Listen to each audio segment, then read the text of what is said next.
नमस्कार दोस्तों, स्वागत है आपका मेरे YouTube चैनल में। दोस्तों, हमने जो है टिहरी जनपद से संबंधित जो है प्रश्न या क्वेश्चन कर रहे थे।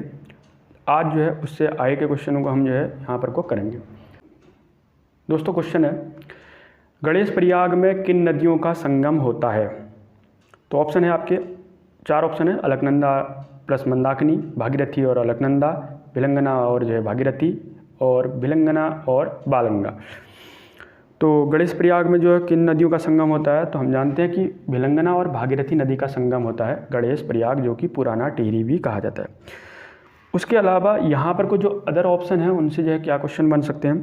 अलकनंदा और जो मंदाकिनी नदी है, यहाँ पर को जो संगम होता है वो होता है रुद्रप्रयाग में होता है ये संगम। तो यानी कि अलकनंदा और मंदाकिनी नदी का संगम कहाँ होता है? रुद्रप्रयाग में। ये बात आपको ध्यान रखनी है। भागीरथी और जो अलकनंदा नदी का संगम होता है वो होता है देवप्रयाग में। कहाँ पर को? देवप्रयाग। और देवप्रयाग कहाँ पड़ता है? टिहरी जनपद के अंदर पड़ता है। उसके अलावा भिलंगना और भागीरथी नदी का संगम जहाँ पर को होता है वहाँ पर को स्थित है टिहरी डैम। कौन सा डैम? टिहरी डैम, जो कि 260.5 मीटर जो है ऊँचा है। भिलंगना और बालगंगा नदी के संगम पर जो है जगह पड़ती है घनसाली। तो घनसाली के पास में जो है भिलंगना और बालगंगा नदी का संगम होता है, और ये घनसाली कहाँ पड़ती है? टिहरी के अंदर जो है पड़ता है। एक और बात, ये भागीरथी और अलकनंदा नदी का जो संगम होता है देवप्रयाग में, और यहाँ के बाद ही जो है अब जो है आगे को नदी किस नाम से जानी जाती है? गंगा के नाम से जानी जाती है। कौन सी नदी? भागीरथी नदी है, जो अलकनंदा से मिल लेगी देवप्रयाग में, और उसके बाद जो है अब गंगा के नाम से जानी जाती है। उसके अलावा एक और बात, इस भागीरथी नदी को सास कहा जाता है और इस अलकनंदा नदी को बहू कहा जाता है। तो ध्यान रखना, सास और बहू के नाम से किसे जाना जाता है? तो सास जो है सास कहा जाता है भागीरथी को, और अलकनंदा कहा जाता है बहू को। ठीक है ना? ये बात भी आपको थोड़ा सा ध्यान रखनी है। तो सास बहू के नाम से जानते हैं भागीरथी और अलकनंदा नदी को। अगले क्वेश्चन की बात करते हैं। प्रतिवर्ष गब्बर सिंह नेगी की स्मृति में मेला लगता है। तो धनोल्टी, चंबा, तपोवन और नरेंद्र नगर।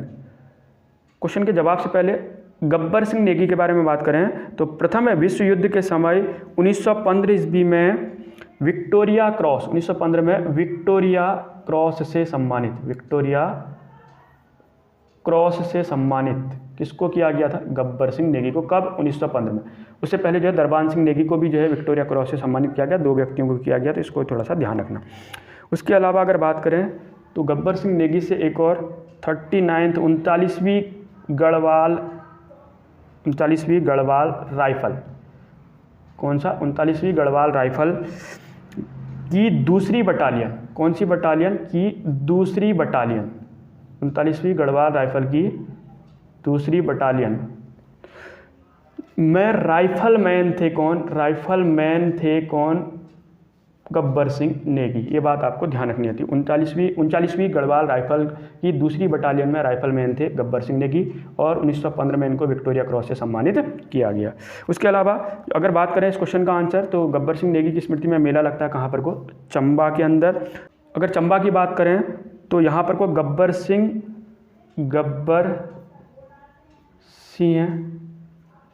स्मारक चंबा की स्थापना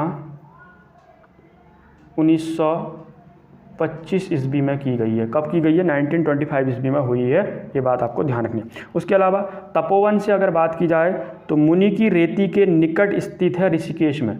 कहाँ स्थित है? ऋषिकेश में स्थित है तपोवन, और ऋषिकेश में मुनि की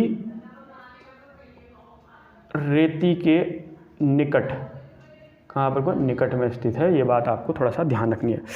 नरेंद्र नगर से अगर बात की जाए तो नरेंद्र नगर से इम्पोर्टेंट है राज्य पुलिस प्रशिक्षण अकादमी। अभी थोड़ी देर पहले बात की थी, राज्य पुलिस प्रशिक्षण अकादमी स्थित है यहाँ पर को, और 2011 से। ये बात भी आपको थोड़ा सा ध्यान रखनी है।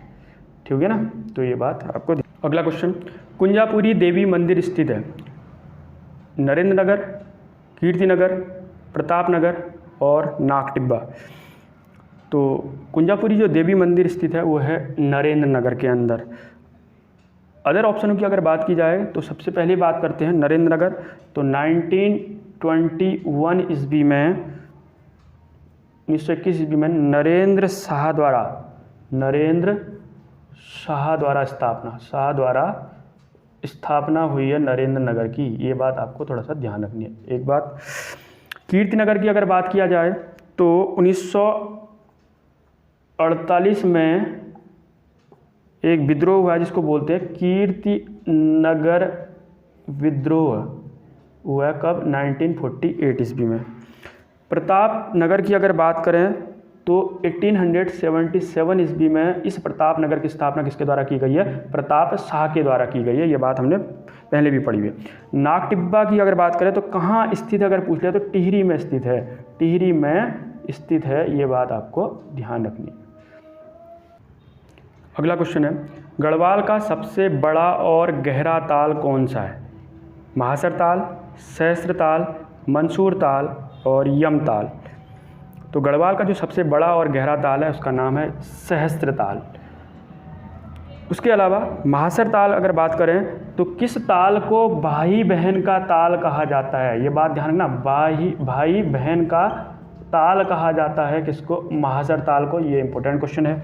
उसके अलावा सहस्त्र ताल की अगर बात करें तो खतलिम ग्लेशियर के पश्चिम में स्थित है ये सहस्त्र ताल, इसको थोड़ा सा ध्यान रखना। और मंसूर ताल से जो है अच्छा क्वेश्चन बन सकता है, कभी कभी राजहंस। कौन सा? कभी कभी राजहंस।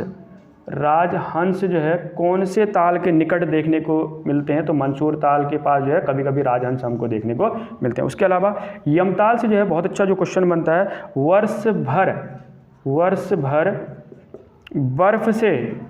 भर बर्फ से ढका रहता है कौन सा ताल? तो यमताल जो है सदैव बर्फ से ढका रहने वाला ताल कौन सा? यमताल। कभी कभी राजहंस किस ताल के निकट देखने को मिलते हैं? तो मंसूर ताल। कौन सा ऐसा ताल है जो सबसे बड़ा है और गहरा ताल है गढ़वाल का? तो ध्यान रखना कि सहस्त्र ताल। और कौन सा ताल ऐसा है जिसको भाई बहन का ताल भी कहा जाता है? महासर ताल को, क्योंकि ये दो कटोरी नुमा जो है आकृति में बना हुआ ताल है, इसलिए इसको भाई बहन का ताल कहा जाता है, महासर ताल को। अगला क्वेश्चन है, टिहरी के किस व्यक्ति को वृक्ष मानव के नाम से भी जाना जाता है? नागेंद्र सकलानी, विद्यासागर नौटियाल, जगत सिंह चौधरी और विश्वेश्वर दत्त सकलानी। तो वृक्ष मानव के नाम से जानते हैं विश्वेश्वर दत्त सकलानी को। अगर बात करें नागेंद्र सकलानी की तो नागेंद्र सकलानी से जो है इंपॉर्टेंट क्वेश्चन तो हमने जो है पढ़ा था, नागेंद्र सकलानी के साथ जो है एक व्यक्ति है भोलू राम। नागेंद्र सकलानी प्लस जो भोलू राम है, तो ध्यान रखना भोलू राम भगदारी करके, तो 1948 में कीर्तिनगर विद्रोह में जो है जो शहीद हुए थे वो कौन थे? नागेंद्र सकलानी और भोलू राम भगदारी। ठीक है ना, एक बात। दूसरी, विद्यासागर नौटियाल की अगर बात करें तो गढ़वाल का प्रेमचंद, तो हमने पढ़ा था ये गढ़वाल का प्रेमचंद कहते हैं इनको। उसके अलावा अगर बात करें जगत सिंह चौधरी से तो जंगली उपनाम से किसको जाना जाता है? तो ये बात भी आपको ध्यान रखना कि जंगली उपनाम से जानते हैं जगत सिंह चौधरी को। ये बात आपको ध्यान रखनी है। तो एक बार और मैं दोबारा बताता हूँ कि टिहरी के किस व्यक्ति को वृक्ष मानव के नाम से जाना जाता था? आप कहोगे विश्वेश्वर दत्त सकलानी को जाना जाता है। तो नागेंद्र सकलानी, तो 1948 ईस्वी में जो कीर्तिनगर विद्रोह हुआ था उसमें जो दो व्यक्ति शहीद हुए थे, नागेंद्र सकलानी और भोलू राम भगदारी करके। ठीक है ना। विद्यासागर नौटियाल, तो गढ़वाल का प्रेमचंद किसे कहा जाता है? विद्यासागर नौटियाल को। और जगत सिंह चौधरी को जंगली उपनाम से भी जाना जाता है। अगला क्वेश्चन है, किस ताल को भाई बहन का ताल कहा जाता है? कौन सा ताल? भाई बहन का ताल भी कहा जाता है। तो अभी हमने बात करी थी कि महासर ताल को जो है भाई बहन का ताल कहा जाता है। देखो इस क्वेश्चन को देने का एक और कारण है कि जो है टिहरी के अंदर और भी जो ताल हैं वो भी जो है हमको इससे ऑप्शनों से जो है याद कर सकते हैं। सबसे पहला वासुकी ताल की बात करें तो किस ताल का रंग जो है लाल रंग है? तो लाल रंग का जो है ताल है कौन सा? वासुकी ताल। एक बात ध्यान रखना। अप्सरा ताल की बात करें तो टिहरी के बूढ़ा केदार के पास में स्थित है कौन सा ताल? तो अप्सरा ताल जो है टिहरी के अंदर है और ये बूढ़ा केदार के पास में स्थित है अप्सरा ताल। जराल ताल की बात करें तो ये भी कहाँ स्थित है? टिहरी के अंदर ही स्थित है जराल ताल। तो ध्यान रखना है भाई बहन का ताल कहा जाता है महासर ताल को। वासुकी ताल, किस ताल का कलर जो है लाल रंग का है? तो आप कहोगे वासुकी ताल। अप्सरा ताल कहाँ स्थित है? तो टिहरी जनपद में स्थित है। जराल ताल कहाँ स्थित है? जो आप कहोगे टिहरी जनपद के अंदर ही है, ये भी स्थित है कौन सा? जराल ताल। ठीक है। अगला क्वेश्चन है, सुंदरलाल बहुगुणा को पद्म विभूषण से कब सम्मानित किया गया है या किया गया? यहाँ पर कुछ था कर लेना, कब किया गया था। सबसे पहली बात सुंदरलाल बहुगुणा की बात करते हैं। तो सुंदरलाल बहुगुणा टिहरी के मरोड़ा ग्राम से था। इनका संबंध अगर बात करा जाए तो सुंदरलाल बहुगुणा का तो टिहरी के अंदर जो है मरोड़ा ग्राम से जो है इनका संबंध है। एक बात इसको आपको ध्यान रखनी है। दूसरी बात 1981 के अंदर इसी से जो संबंधित 1981 के अंदर जो है क्या किया गया, इनको पद्मश्री जो है दिया गया, लेकिन इनने जो है लेने से मना कर दिया पद्मश्री को लेने से 1981 ईस्वी में। अगर बात करा जाए इनको पद्म विभूषण कब दिया गया, तो पद्म विभूषण की बात की जाए तो इनको जो दिया गया 2009 के अंदर जो है दिया गया। अब 2009 से जो है कौन कौन से अच्छे क्वेश्चन बन सकते हैं, आप थोड़ा सा ध्यान रखना। 2009 से जो है एक अच्छा क्वेश्चन 2 अक्टूबर सन 2009 को, कितना 2 अक्टूबर सन 2009 को एक उत्सव है जिसका नाम है रम्माण उत्सव। तो इसको ध्यान रखना। रम्माण उत्सव कहाँ पर को, सलूड़ गांव, कौन सा गांव, सलूड़ गांव चमोली। तो सलूड़ गांव बात करें चमोली के अंदर, तो सलूड़ गांव जो है चमोली, किसको, रम्माण उत्सव को 2 अक्टूबर 2009 को यूनेस्को के द्वारा विश्व धरोहर सूची में शामिल किया गया। अभी हाल ही के पेपर में जो है आया हुआ है, इसको थोड़ा सा ध्यान रखना कि 2009 से जो है एक डेट है, इंपॉर्टेंट है ये भी, ठीक है ना। उसके अलावा 2009 से एक और डेट इंपॉर्टेंट ध्यान आ रही है, तो उसको मैं बता देता हूँ। गढ़वाल विश्वविद्यालय को केंद्रीय विद्यालय का दर्जा कब दिया गया, अगर यह पूछा जाए तो 15 जनवरी 2009 को जो है गढ़वाल विश्वविद्यालय को केंद्रीय विश्वविद्यालय का दर्जा दिया गया। अब अगर गढ़वाल विश्वविद्यालय की बात करूं तो 1973 के अंदर जो है 1973 ईस्वी में गढ़वाल विश्वविद्यालय की स्थापना कहाँ पर को, श्रीनगर के अंदर, ये जो है आपको ध्यान रखना है, श्रीनगर के अंदर हुई है। और 1989 ईस्वी में गढ़वाल विश्वविद्यालय का नाम जो है बदल करके हेमवती नंदन बहुगुणा कर दिया गया। कब किया गया, 1989 में क्या किया गया, हेमवती नंदन बहुगुणा। उसके अलावा 15 जनवरी 2009 को जो है केंद्रीय विश्वविद्यालय का दर्जा दिया गया, किसको, गढ़वाल विश्वविद्यालय को। ये भी 2009 से संबंधित जो है बात थी, तो मैंने आपको बता दिया। 1981 में जो है अगर बात की जाए तो सबसे इंपॉर्टेंट बात, चंडी प्रसाद भट्ट को जो है रमन मैग्सेसे पुरस्कार, रमन मैग्सेसे पुरस्कार, मैग्सेसे, तो ध्यान रखना, मैग्सेसे पुरस्कार दिया गया। किसको, चंडी प्रसाद भट्ट को। देखो इसको डेट को लेकर जो है 1981 कहीं पर को जो है 1982 भी मिल जाता है, तो थोड़ा सा ध्यान रखना कि 1981 1982, क्योंकि परीक्षा वाणी में आगे जो है एक जगह 81 लिखा है, एक जगह 82 लिखा है, तो इसको थोड़ा सा ध्यान रखना। रमन मैग्सेसे पुरस्कार देगा। इस रमन मैग्सेसे पुरस्कार को एशिया का नोबेल पुरस्कार भी कहा जाता है, ये बात भी आपको थोड़ा सा ध्यान रखना है। अगर बात करें, इसको मैं थोड़ा सा मिटा देता हूँ। अगर मैं बात करूं 1997 से 1997 से लीलाधर जगुड़ी को, हमने पढ़ा था ना, लीलाधर जगुड़ी को अनुभव के आकाश में चांद के लिए साहित्य अकादमी पुरस्कार दिया गया था। कब, 1997 ईस्वी में। ये जो है मैं इसलिए नहीं लिखा हूँ क्योंकि ये पीछे बता रखा है मैंने। 1968 ईस्वी की अगर बात करें तो इंपॉर्टेंट डेट है ये भी। सुमित्रा नंदन पंत को एक रचना है जिनका नाम है चिदम्बरा, तो चिदम्बरा रचना के लिए सुमित्रा नंदन पंत को 1968 ईस्वी के अंदर ज्ञानपीठ पुरस्कार से सम्मानित किया गया। कौन सा पुरस्कार, तो ध्यान रखना, ज्ञानपीठ पुरस्कार से जो है सम्मानित किया गया। ये भी आपको ध्यान रखना, कब, 1968 ईस्वी में, चिदम्बरा रचना के लिए, ठीक है ना। ये जो है आपको ध्यान रखना। अगला क्वेश्चन है, राज्य में सर्वाधिक बंजर भूमि किस जनपद में स्थित है। तो इसका जो राइट आंसर है, क्योंकि टिहरी जनपद पड़े तो टिहरी के अंदर जो स्थित है। अगर अदर ऑप्शनों की बात करें तो पिथौरागढ़ के अंदर जो है बात कर लेते हैं। तो पिथौरागढ़ की स्थापना, छोटा सा अगर क्वेश्चन बात करें तो 24 फरवरी, कितना, 24 फरवरी सन 1960 ईस्वी को जो है किस जनपद की स्थापना हुई है, पिथौरागढ़ जनपद की स्थापना हुई है 24 फरवरी 1960।